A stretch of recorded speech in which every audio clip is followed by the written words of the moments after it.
Kaip jums? Pradžių būna labai nejauku, man pirmą kartą irgi iš jūsų baisu buvo ir sėdėti, ir šerti, ir valyti, o dabar va. Margiai bendra.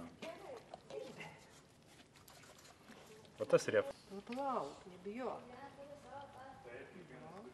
Šitą nenori erinį. Kumelaitė. Virškinimas stringa. Bet jau tokia jaurybė. Ir tada pučiai žasnu.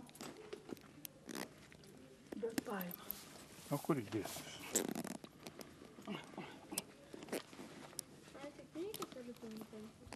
Pažaboja, būdavo tėvas, duodavo žmonai važiuoti, tai jinai pavėdžiai kaip sargas.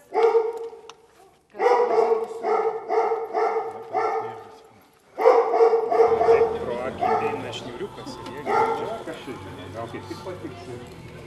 Man tiks jums ir nespalvi.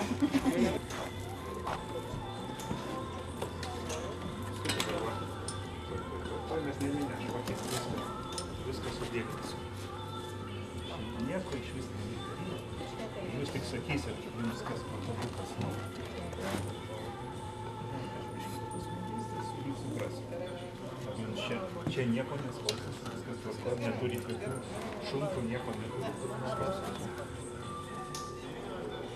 Įdėokit, įsistengkit. Iš pradžių pagrindą. Gerai? Viskas.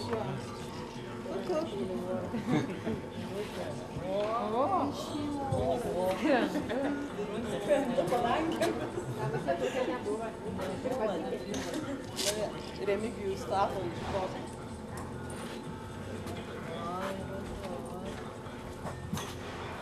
O sakėt, vėbį nesustovi. Vieną žingsniuką į priekį. Vos, stop. Jo. Gerai, tavęs laukia, manęs laukia, viskas čia tvarkoj. Dabar, kai leisim, stop, kojykę vieną aš paimsiu vieną. Gerai. Jums va taip. Iš lėto. Kas?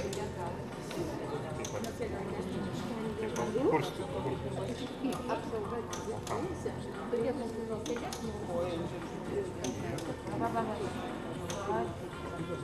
Dabar va žiūrėkit, jūs vieną ranką čia. Vieną ranką, jūsų rankos labai stiprios.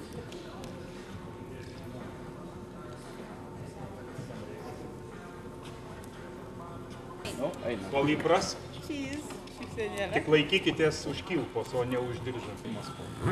Yra 3 pagrindinės sritys. Ir pats gydymas yra iš visų unikalus. Atrinkti labai. Esu Raigardas, 15 metų, nematau, bet labai mėgstu joti. Jau joju nuo 4 klasės, labai mėgstu joti risčia, ten daryti pratimus ir labai noriu joti. Man patinka užsiimti hipoterapiją ir aš rekomenduočiau ją visiems, kurie turi labai daug nervų, kurie yra labai pavargę nuo mokyklų, kontrolinių ir kad tik atsipalaiduotų.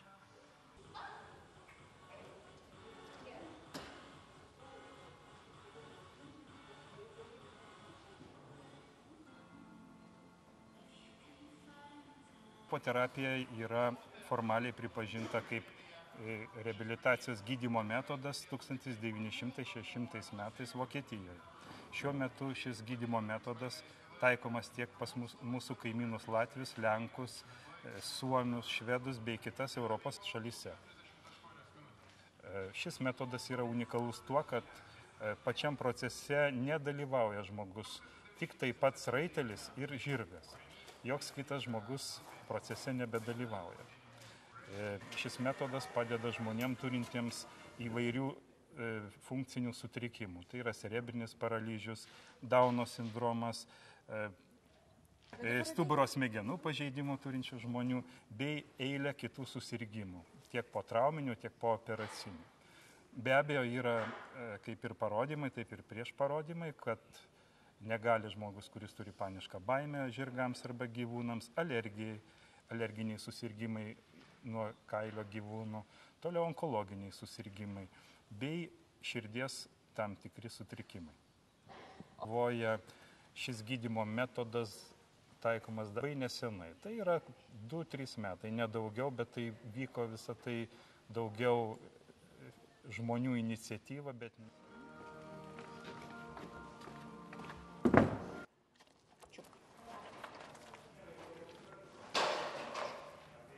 Reikalinga speciali treniruotė, žirgas turi turėti teisingus judesius, taip vadinamus aliūrus. Turi žirgas žingsniuoti būtent 4 taktais būtinai, ryšio turi būti labai minkšta, o šuoliuoti žirgas turi 4 taktais, nors šiaip yra 3 taktų aliūras. Tai, nes labai staigus judesys žirgo kenkia daugeliu ligonių. Užtat ruošiame tuos žirgus taip, kad jie priprastų bėgti lygiai, žingsniuoti ramiai, nieko nebijoti. Taip daugmaž jau stengiamės imti ne jaunus žirgus, tam, kad jaunas žirgas yra per daug aršus, bailus, tai gudrus. Tu velnias, ne taip aš gerėtų. Atsiprašau,